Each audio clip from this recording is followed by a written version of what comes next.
Welcome to My Startup TV. Hello, I'm Major Sunil Shetty. A growing number of veterans are turning to entrepreneurship in their second innings. And among them, there are those who take an inspiration from social entrepreneurship and are continuing to serve the nation in new ways. On today's Soldierpreneur show, we have someone who has dedicated his post uniform life to training next generation of warriors to join the armed forces. And the important point being, and his training is all free of cost to the candidates. My guest today is Colonel Ishwar Doddamani. Sir, welcome to the show.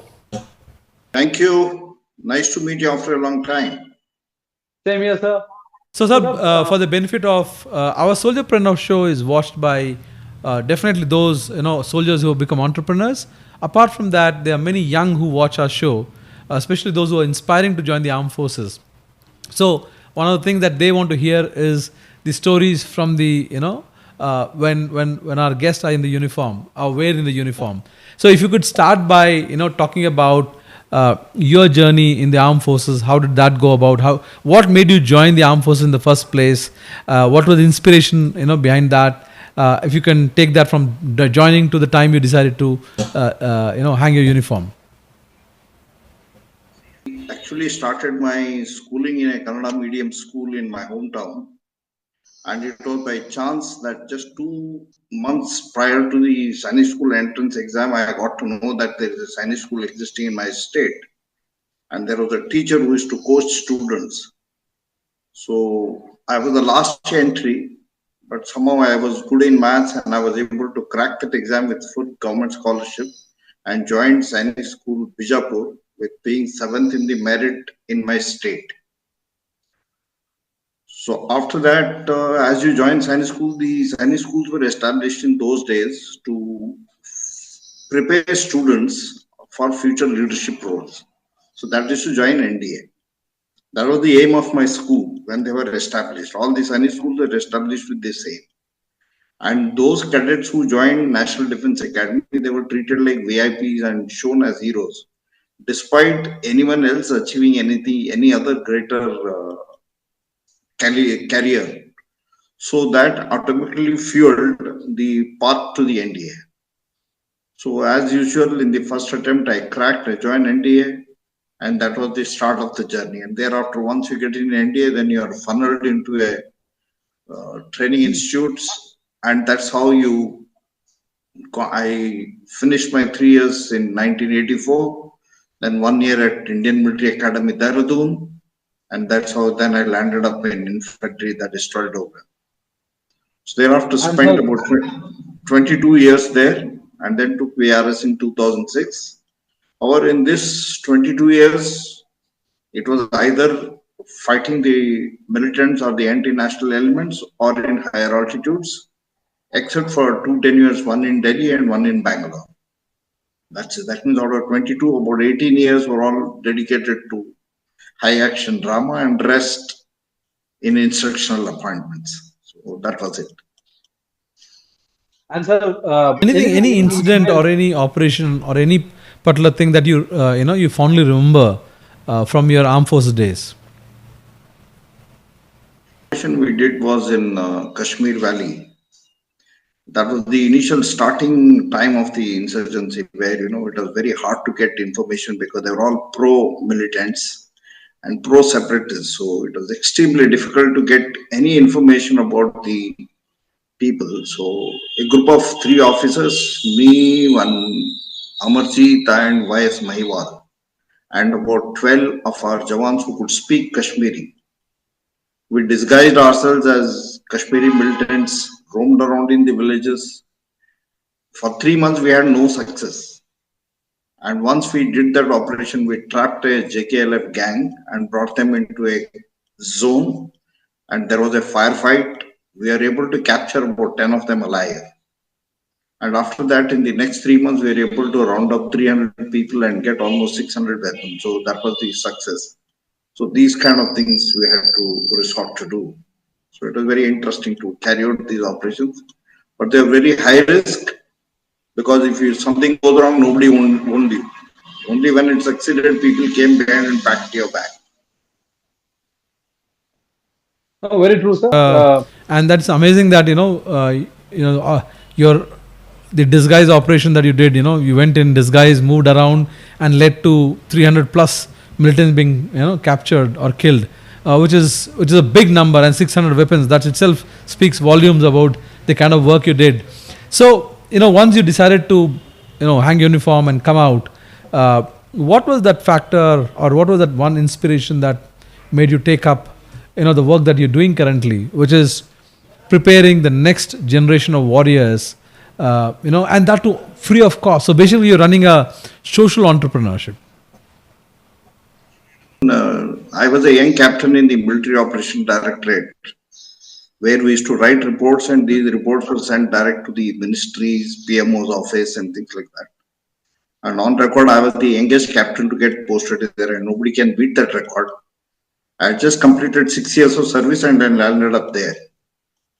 So in one of the meeting with one of the joint secretaries to government, and that was the time the women were being inducted into the armed forces.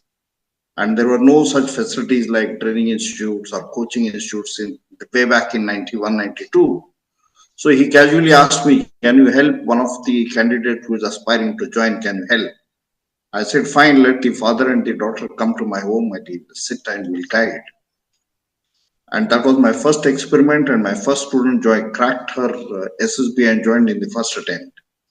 So without any training or anything that is required to train candidates, I was able to motivate plus mentor her to join the armed forces.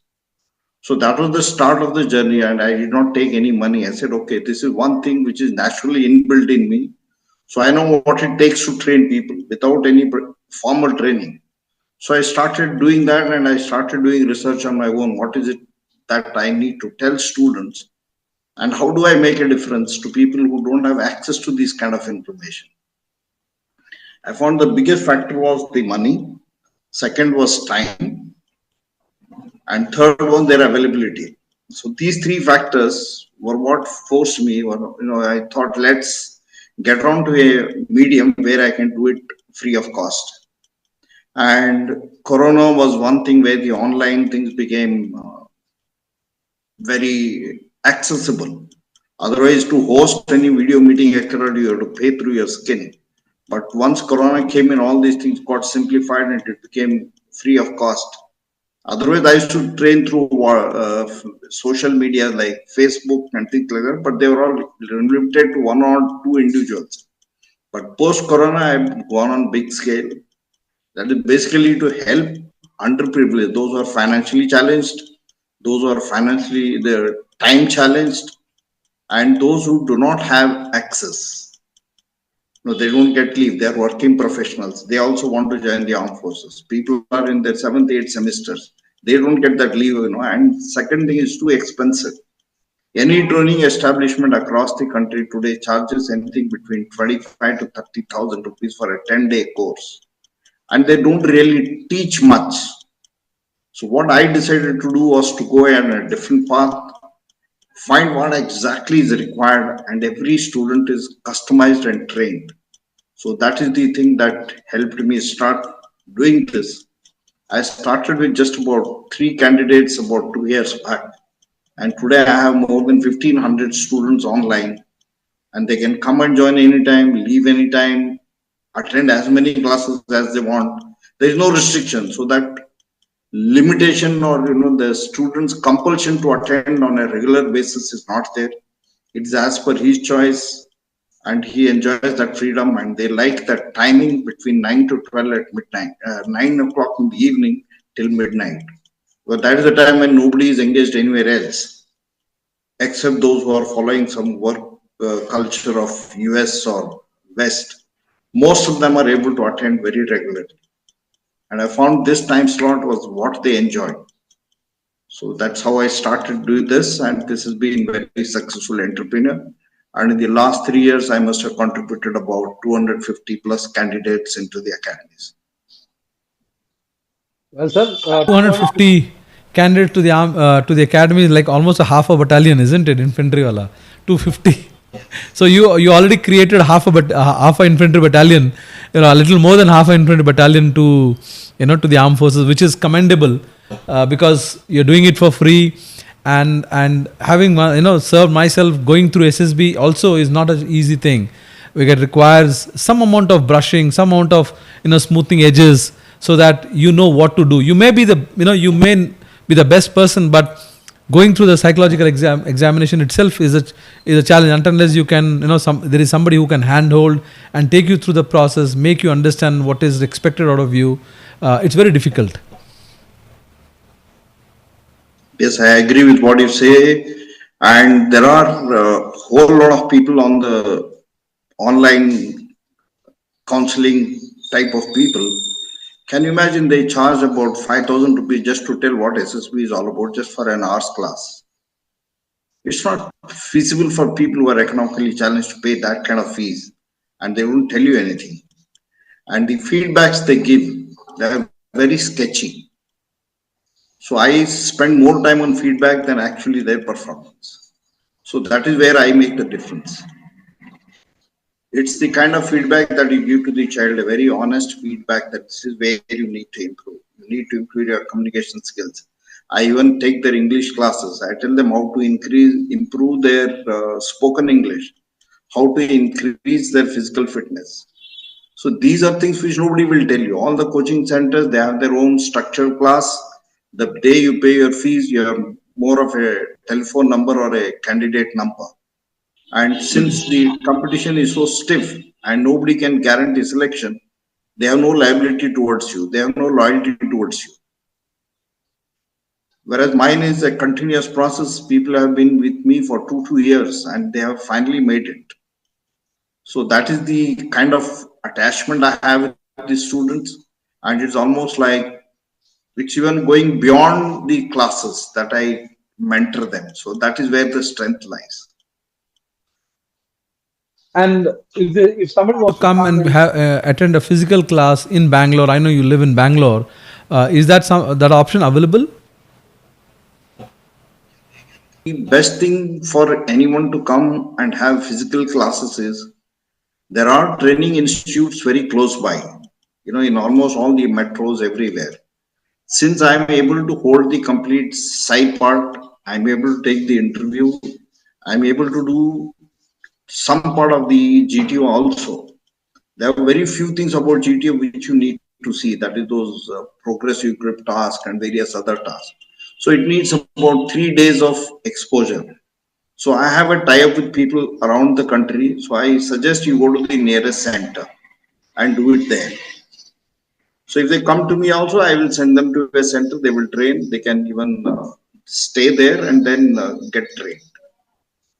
and at these centers Where where they might go for GTO tasks, do they have to pay there? And it's very comfortable. It costs you around 1,500 a day. So 3 days is just about 4,500. So I think that's affordable. Then, like somebody is coming to Bangalore or Mysore, I generally tell them you prepone your journey to the SSB center by 4 5 days. You go there and from there join the SSB so that your travel costs, everything is covered. So I give them that kind of a leeway. I advise them where to go, what to do, how to connect. And I have connects in most of the centers, so I'm able to influence. Some even get discounts. So all those things are possible.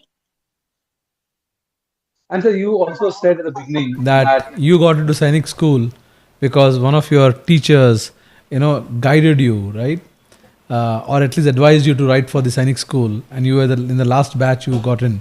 So is that somehow also one of the underlying factor why you are doing this, and as a Guru Dakshana, you're passing on that thing that the Guru did to you, you're passing on to the next generation. So what my mother used to teach me, she says you can do three things. One is you can give your time. Second is you can give your knowledge, or you can give it money. Since I've been training, I say if you ask me 1,500 students, cost for student is 25K, it almost comes to about half a crore, which have not gained any money out of that. So that itself is a giving of money. Second is I spend every day 3 hours despite my busy schedule. So I'm giving my time and I'm sharing my knowledge. So I'm doing all the three in one go. So I feel very proud, and she must be feeling very proud wherever she is. Definitely, sir. And not just that, The the fact fact, that, as you said, 250 people have already joined the armed forces, and they would go into different, departments, there were different services, different verticals, and this is just the start. And in coming time, you would have probably, people running in, few thousands officers would be serving the armed forces, and each one of them, somewhere would remember and look back and say, it was Colonel Doddamani who got us here. So that's also good. It is going to be a long term thing, and probably one of them would end up doing what you are doing today. So it's a good karma that you are putting into cycle. When you get help, you start giving help.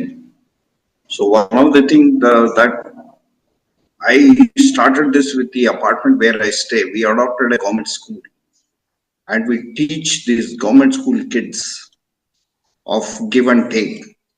So you can imagine today the government school kids, when they have become professional, they come back to the school and teach children on Saturdays, Sundays, and prepare them for competitive exams without charging money. So when you get help, you definitely will get influence to give help. So that is very another, true, sir. you can say, uh, untangible benefit that we are motivating these kids to do. Very true, Sir, sir. so before I let you go, sir, any message that you have for aspiring entrepreneurs, aspiring, youth who are aspiring to join the armed forces? See, the armed forces entry is not a guaranteed stuff to anyone. So best thing is they have to prepare for an alternate career, keep that at the back of their mind, and also work towards joining till they finish off all their chances they wish to utilize. But if they need help along the route, I'm always there. They can connect with me anytime from any referral. I have candidates from Northeast right up to Manipur. I have people from Jammu, Kashmir. I have people from Gujarat. You can say it's a mini India on my WhatsApp group. So everybody is there. Today the active members is close to 1,000. So it keeps adding every year because there are new students coming in, some joining out. So it's a constant moving stuff, and I've reached a figure of 1,500. And almost every day, 2 to 3 children get referred all over from all over. They keep joining, and everyone before becoming an active member has a 1 hour to 2 hour session on the WhatsApp call or on a Google Meet where I explain everything to them, and then they are free to choose where they want to go. So it's all up to them. They have to take the advantage. Everything is available. They just need to connect, and any referral coming from anywhere, I treat them the same. In fact, the candidate you referred connected with me today. Next week, I'll have a call with that candidate and we'll take it forward. So it's all We about as my timing, when to start, what to do. And second thing is, there is a process. When a candidate comes first to me, I do the visual medical. Like we have a flat foot, you have knock knee, you have this, you have that. I also have 2, 3 doctors who do the complete SSB medical. I have the latest medical standards, which I share with the candidates. If there is anything they need to act on, they do act on before. Then some of the candidates don't know what to stream to select. Like if you want to join NTA, it's not that when you come to class 12, you wake up and I want to join NTA. Your preparation need to start when you're in class 9, because the syllabus is so vast and subjects that you stop studying after class 10 are also assessed.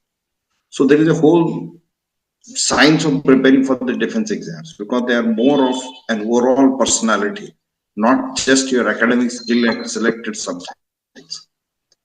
So these kind of guidance, no training institute will give. All they're interested is their money coming into their bank accounts, and that's the end of it. I, in fact, coach students right from Chinese school entrance exams, RIMC military school entrance exams, then the NDA, then the other AFCAT and CDS exams, how to prepare yourself for those exams and when to start, how to start, what books to read. and how to even make notes, everything I explain, and keep monitoring them on one-on-one on weekly basis. So that's how the whole structure is. For them, they take one step, I take two steps. So that's the way it works. If they are motivated, it gets done. In fact, some of the